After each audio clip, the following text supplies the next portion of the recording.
Di sini saya akan menjelaskan tentang karakteristik BUMN. Jadi sebelumnya, karakteristik BUMN itu diatur dalam Undang-Undang Nomor 19 Tahun 2003 dan perubahan terakhirnya dalam Undang-Undang Nomor 1 Tahun 2025. Meliputi yang pertama ada kepemilikan dan kekuasaan pemerintah.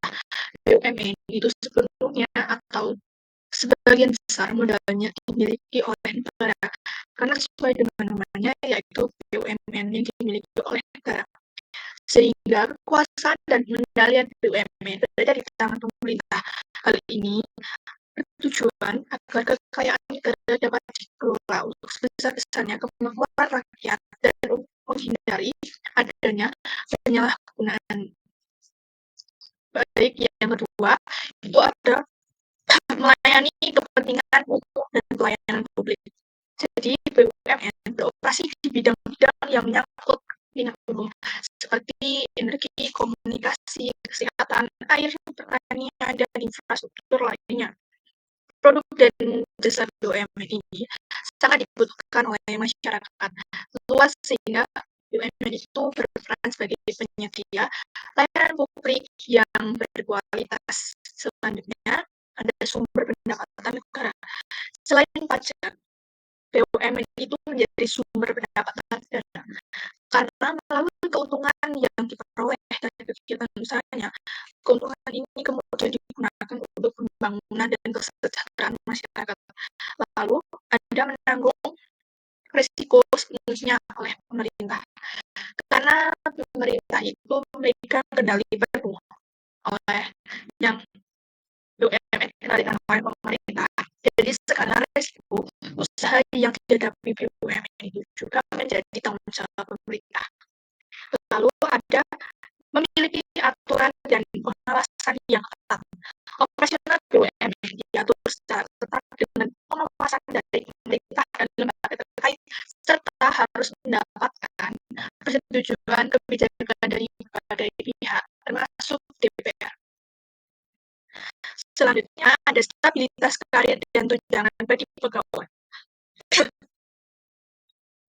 Jadi BUMN itu menawarkan stabilitas kerja dan jaminan ketenagakerjaan yang relatif lebih kuat dibandingkan sektor swasta, termasuk peluang menjadi pegawai tetap dengan perlindungan hukum dan tunjangan pegawai. Selanjutnya, adalah karakteristik badan usaha milik daerah atau BUMD. Jadi sebelumnya karakteristik BUMD ini diatur dalam Undang-Undang Nomor 23 Tahun 2014 tentang pemerintahan daerah dan Peraturan Pemerintah Nomor 54 Tahun 2017 tentang BUMD. Jadi karakteristik BUMD meliputi yang pertama dimiliki oleh pemerintah daerah. Jadi modal BUMD ini seluruhnya atau sebagian besar itu dimiliki oleh pemerintah daerah, baik provinsi, kabupaten, ataupun kota. Jadi kepemilikan ini tercermin dalam struktur modal dan saham perusahaan. Lalu yang selanjutnya yang kedua, ada didirikan dan diatur berdasarkan peraturan daerah atau perda. Jadi pendirian dan operasional BUMD diatur melalui perda yang menjadi landasan hukum bagi keberadaan dan aktivitas BUMD. Yang ketiga ada modal itu berasal dari kekayaan daerah yang dipisahkan. Jadi modal BUMD itu berasal dari kekayaan daerah yang dipisahkan. Contohnya seperti dana dari APBD atau aset daerah lainnya. Selanjutnya ada yang keempat ada tujuan ganda. Tujuan ganda ini maksudnya adalah melayani publik dan mencari keuntungan. BUMD ini kan bertujuan untuk memberikan pelayanan publik sekaligus dia itu akan mencari keuntungan yang hasil digunakan untuk pembangunan dan kesejahteraan masyarakat daerah. Yang kelima ada sumber pendapatan asli daerah. Jadi sumber pendapatan asli daerah BUMD ini yang digunakan untuk membiayai pembangunan daerah dan mengurangi ketergantungan pada pemerintah pusat.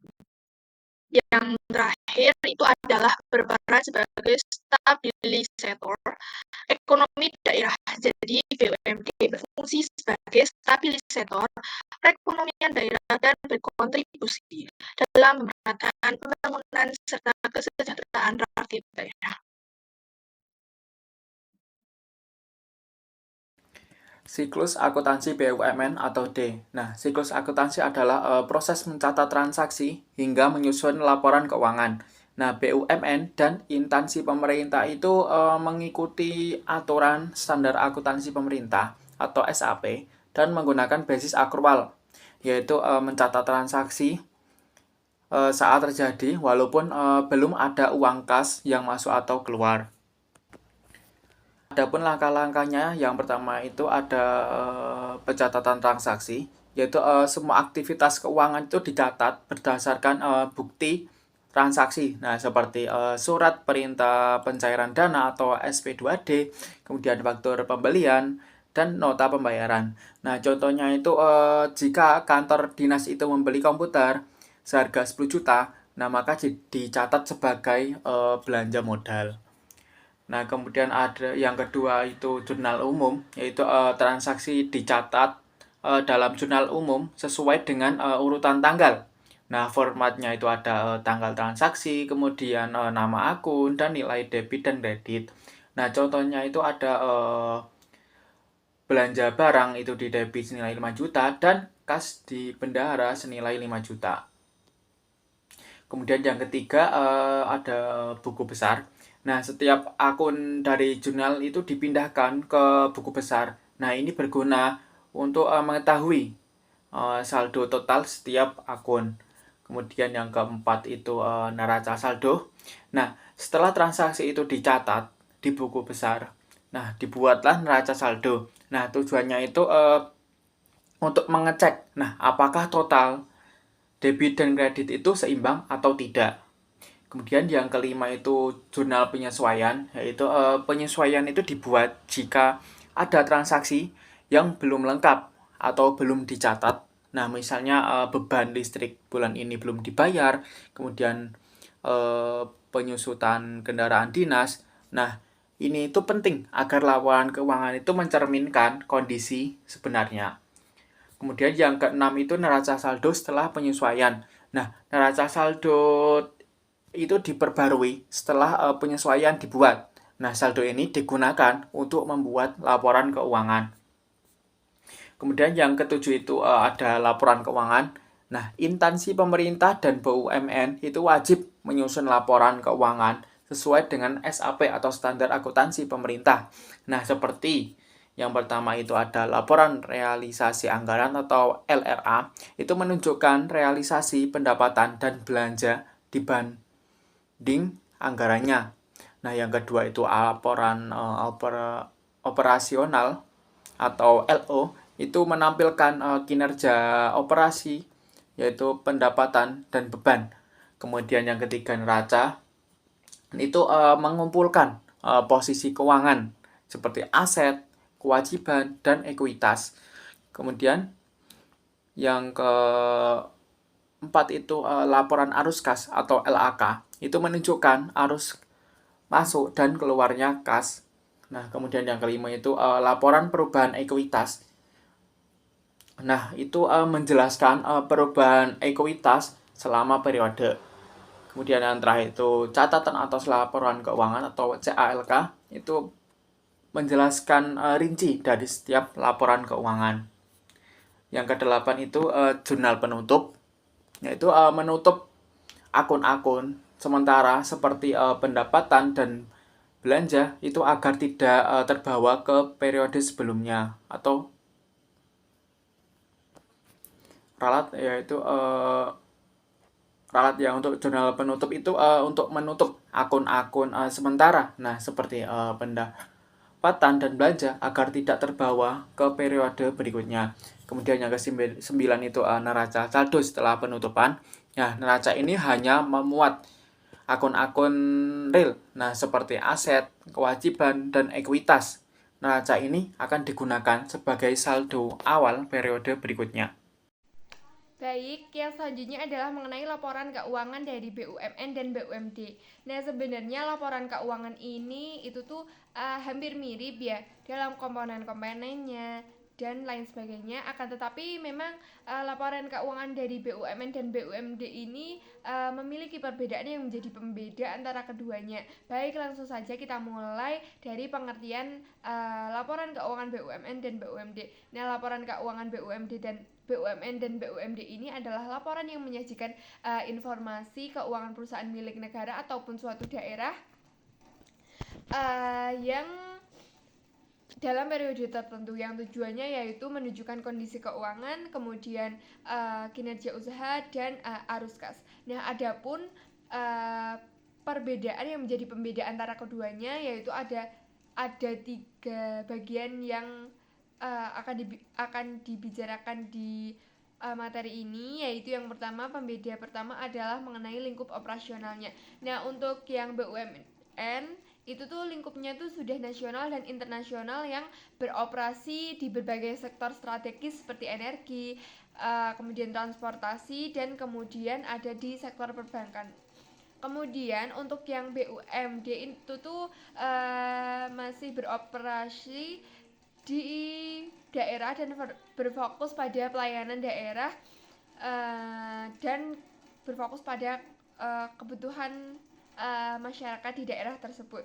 Kemudian perbedaan yang kedua adalah mengenai regulasi yang mengatur untuk BUMN sendiri, yaitu diatur dalam Undang-Undang Nomor 19 Tahun 2003 mengenai BUMN dan diatur juga oleh Kementerian BUMN mengikuti regulasi nasional dan internasional.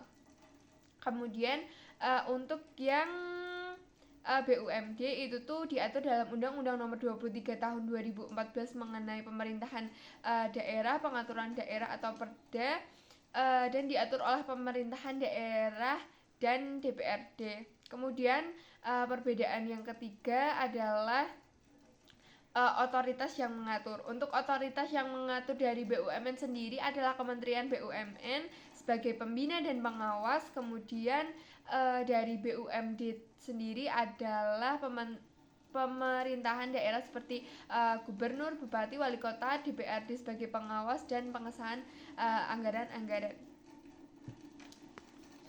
Nah, BUMN sendiri ini lebih ke profesional dan berorientasi pada profit, apalagi jika kayak perusahaan-perusahaan sudah go public gitu, seperti kayak Pertamina, PLN gitu. Nah, yang selanjutnya adalah untuk yang BUMD itu tuh lebih berfokus pada pelayanan masyarakat dan penyedia kebutuhan dasar suatu masyarakat di daerah tersebut. Yang selanjutnya yaitu mengenai komponen, ciri, dan manfaat dari laporan keuangan BUMN dan BUMD. Yang pertama yaitu mengenai komponen laporan keuangan BUMN dan BUMD. Sebenarnya laporan komponen dari keduanya itu hampir sama, yaitu yang pertama adalah laporan posisi keuangan atau neraca. Nah, laporan posisi keuangan atau neraca di sini yaitu isinya adalah aset, kemudian liabilitas dan ekuitas, seperti kayak ada aset tetap, piutang usaha, piutang, kemudian modal gitu. Ya, yang kedua yaitu ada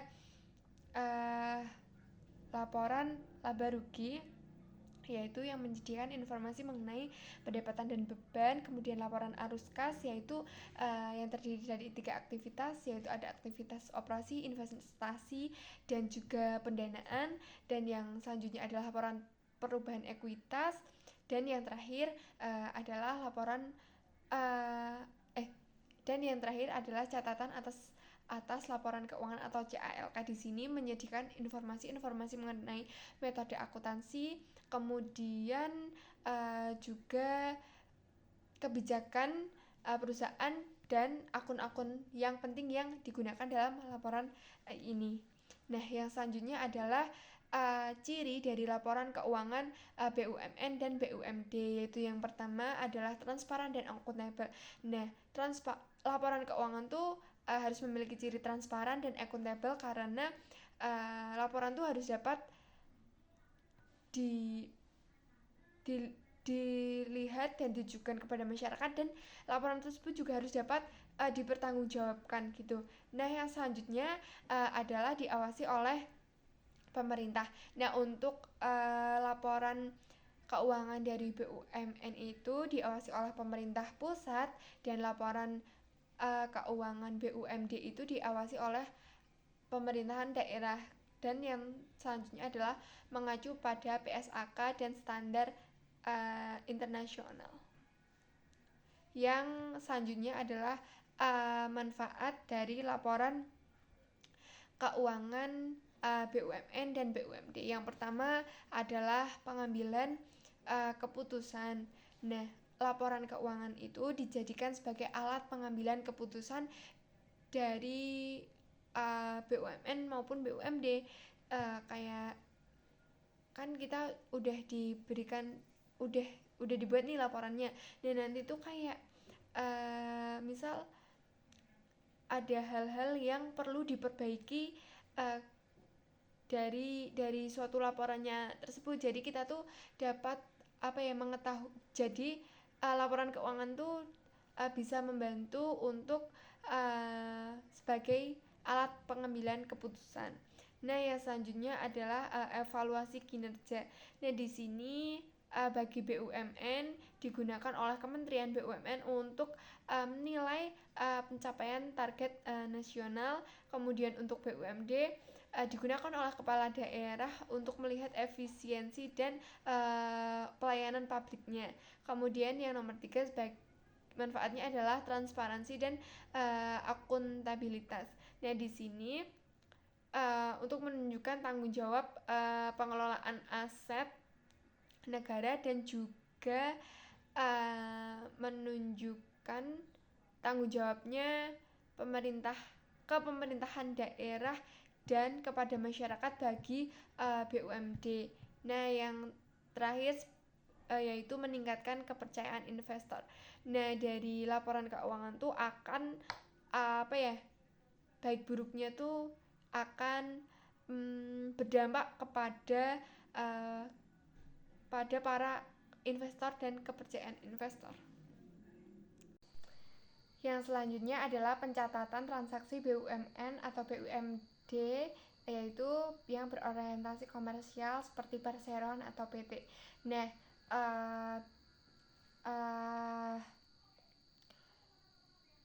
BUMN, BUMD yang berorientasi komersial seperti perseroan atau PT ini biasanya menjalankan bisnis tuh dengan dia tuh mencari profit ataupun laba, seperti kayak PT Pertamina, kemudian PDAM, kemudian PLN gitu. Kemudian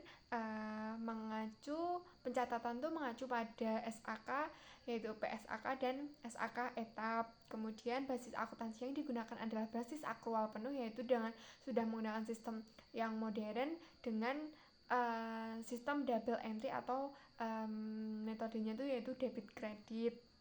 Kemudian pencatatan transaksinya yaitu pendapatan tuh dicatat saat diperoleh, bukan saat kasnya tuh diterima. Kemudian untuk yang beban itu tuh dicatat saat terjadi, bukan saat kasnya tuh dibayarkan. Kemudian transaksi tuh dicatat menggunakan jurnal umum dan dengan sistem buku besar sesuai dengan siklus akuntansi.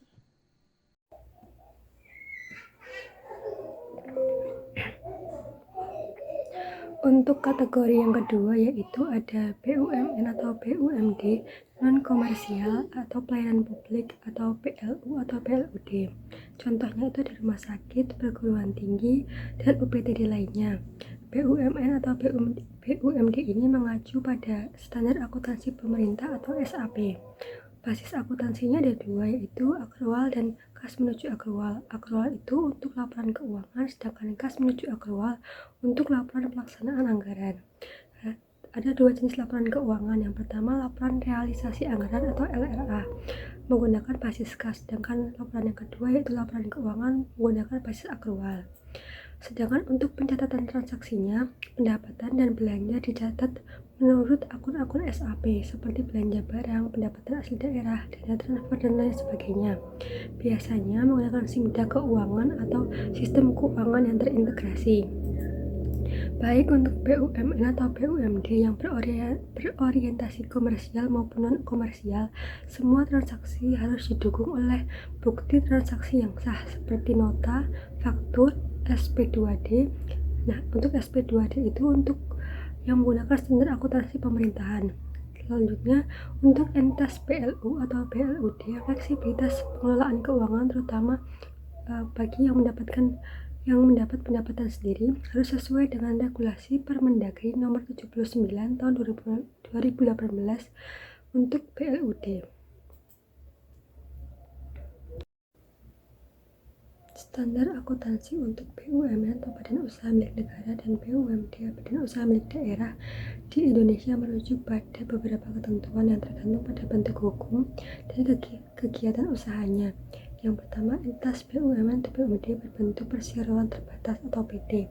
Jika BUMN atau BUMD berbentuk perseroan terbatas dan menjalankan kegiatan komersial, maka standar akuntansi yang digunakan itu standar akuntansi keuangan atau SAK yang diterbitkan oleh Ikatan Akuntan Indonesia atau IAI. SAK ini terdiri dari yang pertama, SAK etap atau entitas tanpa akuntabilitas publik jika skala lebih kecil dan tidak signifikan terhadap publik. Yang kedua, atau SAK umum atau PSAK jika BUMN atau BUMD berskala besar atau sudah go publik. Yang ketiga, ada SAK LMKM untuk entitas mikro, kecil, dan menengah. Yang kedua, untuk entitas BUMN atau BUMD non perseroan yang dibiayai oleh APBN atau APBD. Jika BUMN atau BUMD lebih bersifat sebagai entitas pelayanan publik yang sebagian besar dananya berasal dari APBN atau APBD, standar akuntansi yang digunakan adalah standar akuntansi pemerintahan atau SAP. SAP sendiri disusun oleh Komite Standar Akuntansi Pemerintahan atau KSAP dan ditetapkan melalui Peraturan Pemerintah Nomor 71 Tahun 2010. Nah, SAP ini digunakan oleh BLU atau Badan Layanan Umum, BLUD, Badan Layanan Umum Daerah, dan instansi pemerintahan yang menjalankan fungsi bisnis. Yang ketiga, BUMN atau BUMD tertentu atau khusus. Beberapa BUMN atau BUMD yang bergerak di sektor-sektor khusus seperti keuangan, asuransi, dan perbankan mungkin memiliki standar tambahan seperti yang pertama, PSAK khusus untuk industri keuangan, misalnya PSAK 50, 55, dan 71 untuk instrumen keuangan. Yang kedua, regulasi OJK jika BUMN atau BUMD berada di bawah pengawasan OJK. Demikian presentasi yang dapat kami sampaikan. Jika ada kekurangan kami mohon maaf. Terima kasih.